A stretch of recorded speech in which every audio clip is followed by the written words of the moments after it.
আসসালামু আলাইকুম। অর্সাড স্টাডির পক্ষ থেকে সবাইকে শুভেচ্ছা জানাচ্ছি। আমি মোহাম্মদ মাজদুল ইসলাম। বিজ্ঞান অষ্টম শ্রেণী দ্বিতীয় অধ্যায় পর্ব 2, অর্থাৎ প্রথম পর্বে আমার মাইটোসিস, মাইটোসিস এবং মিওসিসের বৈশিষ্ট্য সম্পর্কে আলোচনা করা হয়েছে। এখন আমার আলোচনার বিষয় হচ্ছে মাইটোসিসের কোষ বিভাজন। মাইটোসিস কোষ বিভাজনটা কীভাবে হয়, মাইটোসিস কোষ বিভাজনটা। তো প্রথমে আসো, মাইটোসিস কোষ বিভাজনের ক্ষেত্রে মাইটোসিসের প্রথমে 2টা পর্যায়ে সংঘটিত হয়। তো এই মাইটোসিসের ক্ষেত্রে যদি আমি আসি, এই মাইটোসিস এর 2টা পর্যায়, একটা হচ্ছে সাইটোকাইনেসিস আর একটা হচ্ছে ক্যারিওকাইনেসিস। এক, সাইটোকাইনেসিস মানে সাইটোপ্লাজমের বিভাজন, আর ক্যারিওকাইনেসিস মানে নিউক্লিয়াসের বিভাজন। তাহলে নিউক্লিয়াসের বিভাজন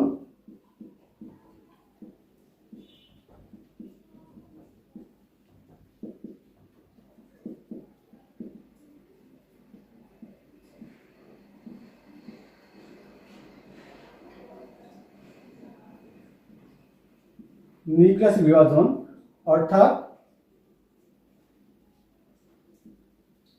ক্যারিওকাইনেসিস।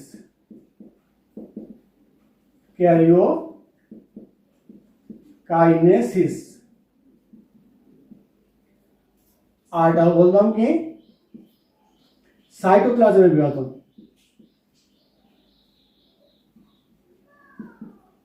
সাইটোপ্লাজমের বিভাজন বা সাইটোকাইনেসিস।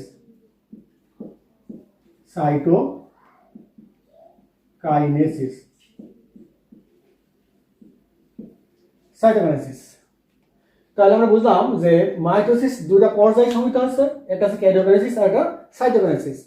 ক্যারিওকাইনেসিস মানে নিউক্লিয়াসের বিভাজন, আর সাইটোকাইনেসিস মানে সাইটোপ্লাজমের বিভাজন। এর ভিতরে এই নিউক্লিয়াসের বিভাজনটা 5টা ধাপে সংঘটিত হয়। তাহলে নিউক্লিয়াসের বিভাজনটা কয়টা ধাপে সংঘটিত হচ্ছে? 5টা ধাপে। তো এই 5টা ধাপের প্রথম ধাপটা আছে প্রোফেজ ধাপ। 1 নম্বর ধাপ হচ্ছে প্রোফেজ ধাপ।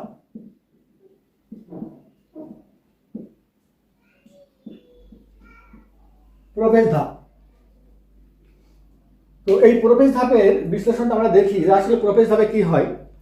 প্রোফেজ ধাপে এটা যে তোমার প্রথম ধাপ, প্রোফেজ ধাপ।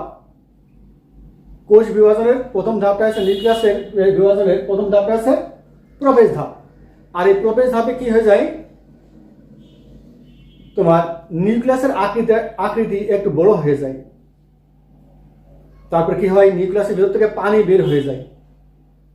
আর পানি বের হওয়ার কারণে কি হয়ে যায়, নিউক্লিয়াসের ভিতরে যে এন্ডোপ্লাজমিক জালিকা বা নিউক্লিয়াস জালিকা বা ক্রোমাটিন তন্তু বা ক্রোমাটিন জালিকা থাকে, এইগুলো ভেঙে যায়। ভেঙে গিয়ে ক্ষুদ্র ক্ষুদ্র আঁকাবাঁকা অংশের সৃষ্টি করে, যাকে আমরা বলি ক্রোমোজোম। তো আমরা দেখি যে এইটা কিভাবে হয়। তাহলে একটা কোষ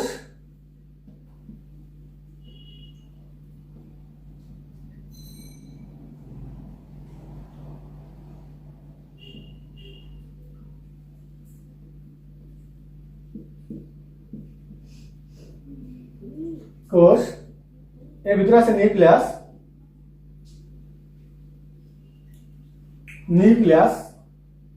নিউক্লিয়াসের ভিতরে কি আছে, এই যে আঁকাবাঁকা সুতার মতো অংশ, যাকে বলছি আমরা কি ক্রোমাটিন তন্তু বা নিউক্লিয়ার তন্তু। আর এর ভিতরে কালো ঘন গোলাকার একটা বস্তু থাকে, যাকে বলা আছে নিউক্লিওলাস। তাহলে এটা হচ্ছে কি নিউক্লিয়াস। তারপরে ক্রোমাটিন তন্তু,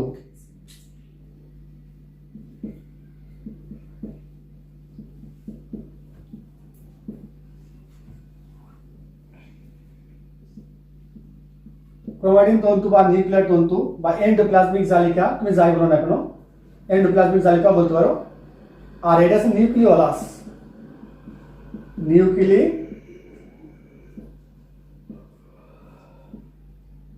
নিউক্লিওলাস। তাহলে এই ক্ষেত্রে কি হয়ে যায় দেখো, এস কোষ প্রথম পর্যায়ে, এরপর কি হয়ে যায়, এই নিউক্লিয়াসের ভিতরে পানি বের হয়ে যায়, নিউক্লিয়াসের ভিতর থেকে পানি বের হয়ে যায়, যার কারণে কি হয়, যার কারণে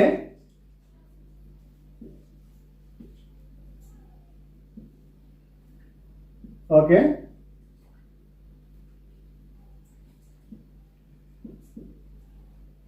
কোষ নিউক্লিয়াসের ভিতর থেকে যখন নিউক্লিয়াসের আকৃতিটা একটু বড় হয়ে যায়, এবার নিউক্লিয়াসের ভিতর থেকে পানি বের হয়ে যায় বা বিয়োজন ঘটে, পানির বিয়োজন ঘটে। ফলে কি হয়ে যায়, এই যে এন্ডোপ্লাজমিক জালিকা ছিল, এই এন্ডোপ্লাজমিক জালিকাটা ভেঙে যায়, ভেঙে গিয়ে ক্ষুদ্র ক্ষুদ্র অংশ সৃষ্টি হয়ে যায় এইভাবে, যাকে আমরা বলছি কি ক্রোমোজোম। এরপর এই ক্রোমোজোমটা পুনরায় কি হয়ে যায়, একটা সেন্ট্রোমিয়ার নিয়ে এই দুইটা ক্রোমাটিড সৃষ্টি হয়ে যায় এইভাবে, একটা ক্রোমাটিড আর একটা এই যে মাঝে সেন্ট্রোমিয়ার, এইভাবে সৃষ্টি হয়ে যায়, প্রত্যেকটা এইভাবে সৃষ্টি হয়ে যায়, এইভাবে সৃষ্টি হয়ে যাচ্ছে। একে ঘিরে নিউক্লিয়ার পর্দা, তারপরে এই কোষের গঠনটা ঠিক এইভাবে। তাহলে আমরা বুঝে গেলাম যে প্রথম ধাপটা আছে প্রবেশ ধাপ। প্রবেশ ধাপে প্রথমে নিউক্লিয়াসের আকৃতিটা বড় হয়ে যায়, নিউক্লিয়াসের ভিতর থেকে পানির বিয়োজন ঘটে, আর যখন পানির বিয়োজন ঘটে তখন এর ভিতরে যে এন্ডোপ্লাজমিক জালিকা আছে, এন্ডোপ্লাজমিক জালিকাটা ভেঙে ভেঙে ক্ষুদ্র ক্ষুদ্র অংশ সৃষ্টি করে, আঁকাবাঁকা সুতার মতো অংশ যাকে বলছি যে আমরা, এবং এই আঁকাবাঁকা সুতার অংশটা কি হয়ে যায়, পুনরায় আবার ভাগ হয়, ভাগ হয়ে কি হয়ে যায়, দুইটা ক্রোমাটিড সৃষ্টি হয়ে যায়, আর মাঝে একটা তোমার কি এই ক্রোমাটিড দুটা সেন্ট্রোমিয়ার নামক স্থানে যুক্ত অবস্থায় থাকে। এরপরে তোমার এই প্রবেশ ধাপের পরিসমাপ্তি ঘটে। ওকে, এবার আসি প্রোমেটাফেজ ধাপ। দ্বিতীয় ধাপ প্রোমেটাফেজ ধাপ।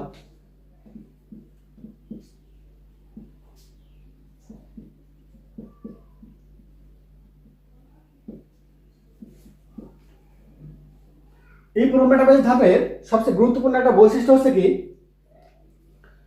দুইটা মেরু অঞ্চলের আবির্ভাব ঘটে, এবং এই দুই মেরু অঞ্চল থেকে কিছু সুতার মতো অংশ সৃষ্টি হয়, যাকে আমরা বলছি কি স্পেন্ডেল তন্তু বা স্পেন্ডেল যন্ত্র।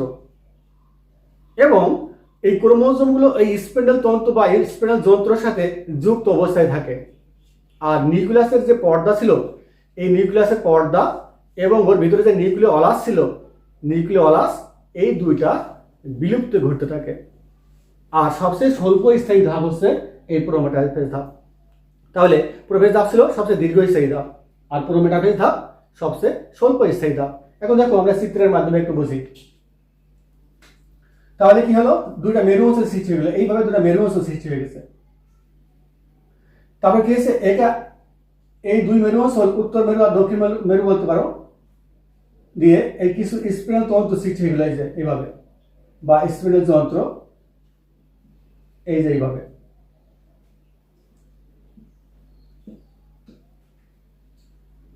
তারপরে কি হয়ে গেল,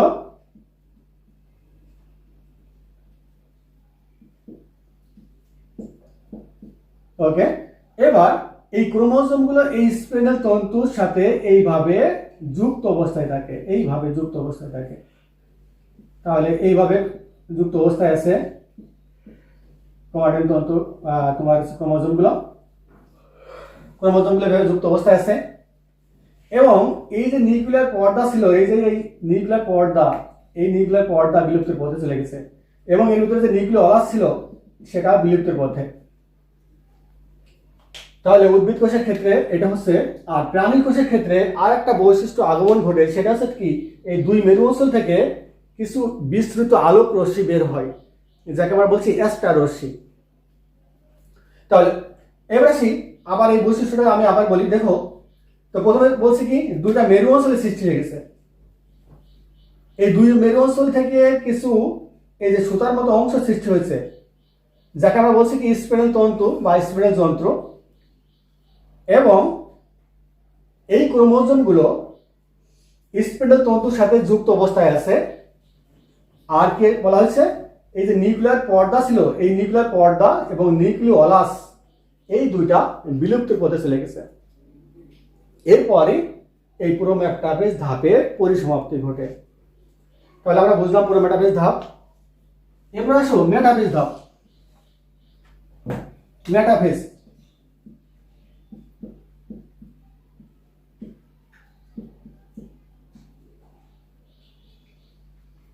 এবার মেটাফেজ ধাপে কি হয় দেখো। আসলে মেটাফেজ ধাপে তোমার ক্রোমোজোমগুলো বিষুবীয় অঞ্চলে এসে অবস্থান করে থাকে। ক্রোমোজোমগুলো বিষুবীয় অঞ্চল অর্থাৎ মাঝ বরাবর অঞ্চল, অর্থাৎ এই স্পিন্ডল তন্তুর মাঝ বরাবর অঞ্চলে এসে অবস্থান করে থাকে। এইভাবে এই স্পিন্ডল তন্তু ক্রোমোজোমগুলো কি বলছি, এইভাবে মাঝ বরাবর এসে অবস্থান করে থাকে।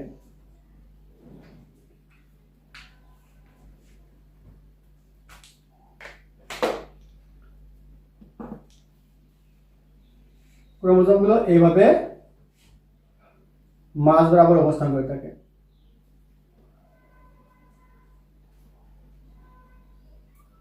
ওকে, এবং এই ধাপে ক্রোমোজোমগুলো সবচেয়ে খাটো এবং মোটা দেখায়। এই ধাপে ক্রোমোজোমগুলো সবচেয়ে খাটো এবং মোটা হয়ে যায়। এই হচ্ছে মেটাফেজ ধাপ। এরপরে এই ধাপের পরিসমাপ্তি ঘটে। তাহলে আমি আরেকবার আসি। মেটাফেজ ধাপে কি বললাম, ক্রোমোজোমগুলো বিষুবীয় অঞ্চলে এসে অবস্থান করে থাকে এবং ক্রোমোজোমগুলো সবচেয়ে খাটো এবং মোটা হয়। কোন ধাপে? মেটাফেজ ধাপ। তারপর মেটাফেজ ধাপের পরিসমাপ্তি ঘটে। এরপর আসো এনাফেজ ধাপ। এনাফেজ ধাপে দেখো কি হয়। এনাফেজ ধাপ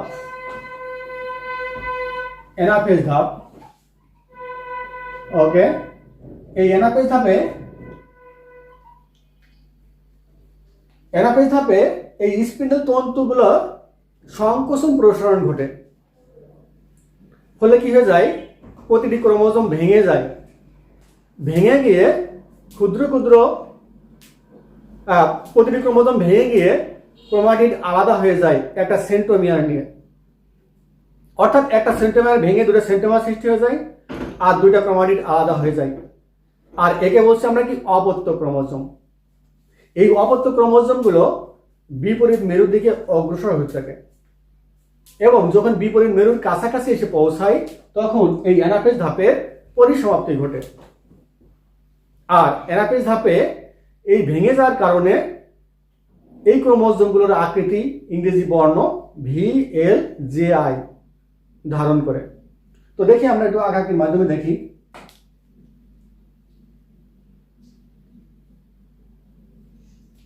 ক্রোমোজোমের ভেঙে গেছে, এইভাবে বিপরীত মেরুর দিকে যাচ্ছে, এইভাবে বিপরীত মেরুর দিকে যাবে। ওকে,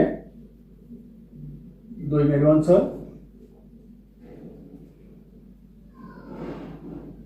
এইভাবে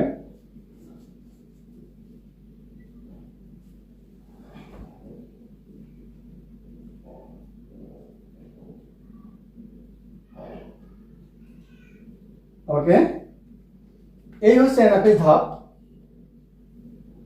তাহলে ক্রোমোজোমগুলো দেখো তো কোথায় যাচ্ছে, বিপরীত মেরুর দিকে যাচ্ছে।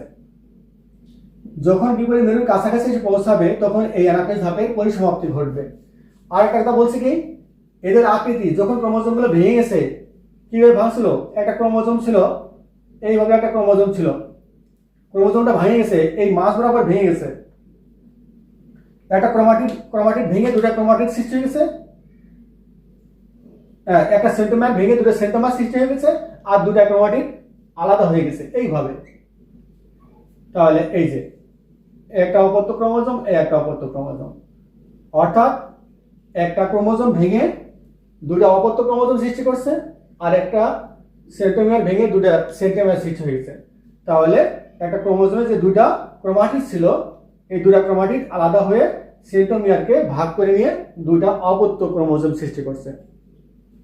আরেকটা কথা বলা হয়েছে কি যে এই অপত্য ক্রোমোজোমের আকৃতি ইংরেজি বর্ণ VLJI হয়ে গেছে। কি আকৃতি হয়ে গেছে? VLJI,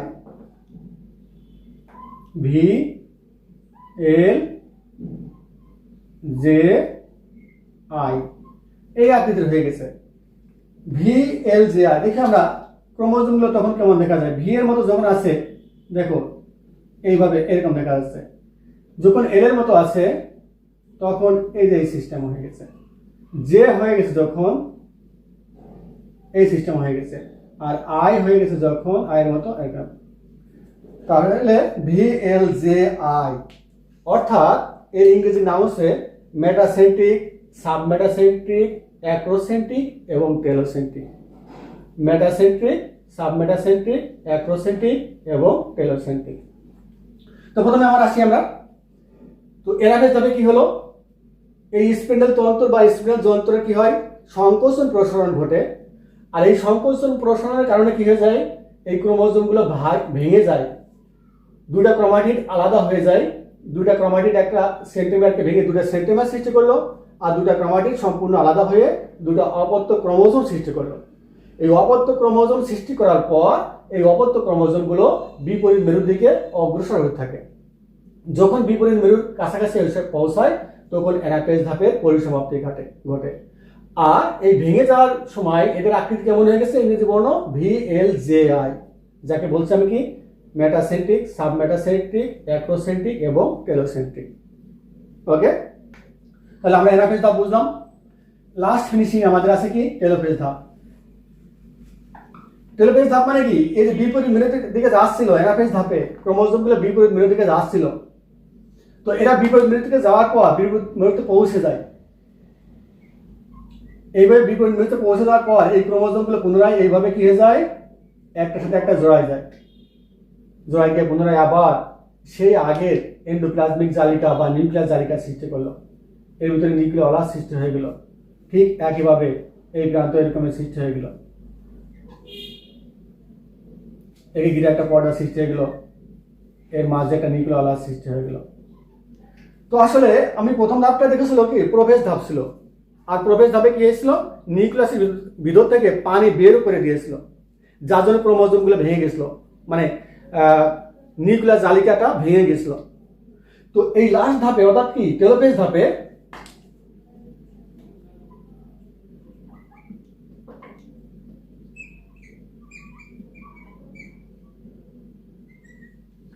আর এই টেলোফেজ ধাপে কি হলো? পানির যোজন ঘটলো। পানির যোজন ঘটার কারণে কি হয়েছে? এই যে ক্রোমোজোমগুলো আবার সবাই একটার সাথে একটা লেগে আবার সেই এন্ডোপ্লাজমিক জালিকা সৃষ্টি করছে। তারপরে কি হয়েছে? ওকে ঘিরে একটা পর্দা সৃষ্টি হয়ে গেছে, নিউক্লিয়ার পর্দা, ওর ভিতরে নিউক্লিওলাস সৃষ্টি হয়ে গেছে। এরপর মুক্ত হয়ে গেছে, দুইটা নিউক্লিয়াস মুক্ত হয়ে গেছে, কিন্তু ওরা কিন্তু ওই একটা কোষের ভিতরেই আছে। এই দেখো এইভাবে একটা কোষের ভিতরে ওরা অবস্থান করতেছে, ওরা একটা কোষের ভিতরেই অবস্থান করে থাকে এইভাবে। তাহলে এই পাঁচটা ধাপে আমাদের কার কাজ শেষ হয়ে গেল? ক্যারিওকাইনেসিস, অর্থাৎ নিউক্লিয়াসের বিভাজনটা শেষ হয়ে গেল। তারপর আসো সাইটোকাইনেসিস। সাইটোকাইনেসিস মানে সাইটোপ্লাজমের বিভাজন, অর্থাৎ এই মাঝ বরাবর ভাগ হয়ে যায়, মাঝ বরাবর ভাগ হয়ে যাওয়া। তাহলে টেলোফেজ থেকে যদি আমি দেখাই, তাহলে এই সাইটোকাইনেসিস কাজটাকে এইটা যদি আমি দেখাই কি হয়ে গেল? এই মাঝ বরাবর উদ্ভিদ কোষ আমি দেখাইছি চিত্রগুলো। তাহলে উদ্ভিদ কোষের ক্ষেত্রে এই মাঝ বরাবর কোষ প্লেট সৃষ্টি করে এইভাবে কোষ প্লেট সৃষ্টি করে। তো এই কোষ প্লেটটা সৃষ্টি হয় এন্ডোপ্লাজমিক জালিকার ক্ষুদ্র ক্ষুদ্র অংশ জমার মাধ্যমে। তাহলে উদ্ভিদ কোষের ক্ষেত্রে মাঝ বরাবর দুটা নিউক্লিয়াসের মাঝ বরাবর কি সৃষ্টি হয়ে গেল? কোষ প্লেট সৃষ্টি হয়ে গেল। আর এই কোষ প্লেট সৃষ্টি করলো কে? এন্ডোপ্লাজমিক জালিকার যে ক্ষুদ্র ক্ষুদ্র অংশগুলো ছিল, সেই এন্ডোপ্লাজমিক জালিকার ক্ষুদ্র ক্ষুদ্র অংশ মাঝ বরাবর জমা হয়ে কোষ প্লেট সৃষ্টি করে। কাদের ক্ষেত্রে? উদ্ভিদ কোষের ক্ষেত্রে। আর প্রাণী কোষের ক্ষেত্রে ফারোয়িং বা ক্লিভেজ পদ্ধতিতে ভাগ হয়, অর্থাৎ এইভাবে ফারোয়িং বা ক্লিভেজ পদ্ধতি, এইভাবে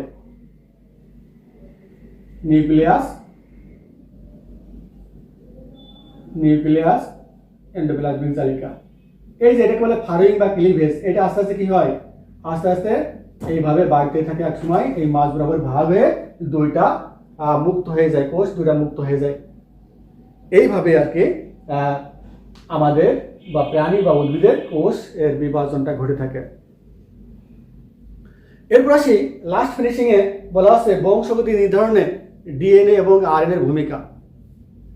তো আসলে বংশগতি নির্ধারণে ডিএনএ এবং আরএনএ এর ভূমিকায় যদি আমি আসি, তো প্রথমেই বলতে হবে যে এই বংশগত বৈশিষ্ট্যটা কি, অর্থাৎ এক বংশ থেকে আরেক বংশে এই বিভিন্ন ধরনের বৈশিষ্ট্য বহন করে নিয়ে যাওয়া হচ্ছে বংশগত বৈশিষ্ট্য। আমরা পিতা মাতা থেকে আমাদের বৈশিষ্ট্য পাইছি, পিতা এবং মাতা বৈশিষ্ট্য আমরা পেয়ে গেছি। এটা হচ্ছে বংশগতি, যে পদ্ধতিতে সন্তানের ভিতরে সঞ্চারিত হচ্ছে পিতা মাতার বৈশিষ্ট্য, সেটা হচ্ছে বংশগতি বৈশিষ্ট্য। তো এই বংশগতি বৈশিষ্ট্য আসে কার মাধ্যমে? আসলে এই যে আমরা যে ক্রোমোজোমের হিসাবটা দেখালাম, বিভাজনটা দেখালাম, আসলে কিন্তু এই ক্রোমোজোমের মাধ্যমেই আসে। তো ক্রোমোজোমের মাধ্যমে কিভাবে আসে? ক্রোমোজোমকে প্রথমে দুইটা অংশে ভাগ করা গেছে, ক্রোমাটিড এবং সেন্ট্রোমিয়ার। তারপর কি হয়েছে, এই ক্রোমাটিডের ভিতরে থাকে কি, সবচেয়ে গুরুত্বপূর্ণ যে উপাদান দুইটা আছে সেটা হচ্ছে ডিএনএ এবং আরএনএ। অর্থাৎ DNA deoxy ribonucleic acid, RNA ribonucleic acid. DNA deoxy ribonucleic acid.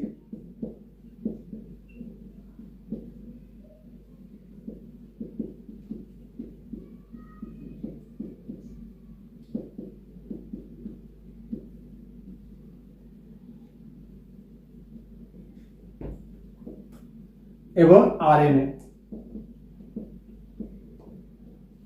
Ribonucleic acid.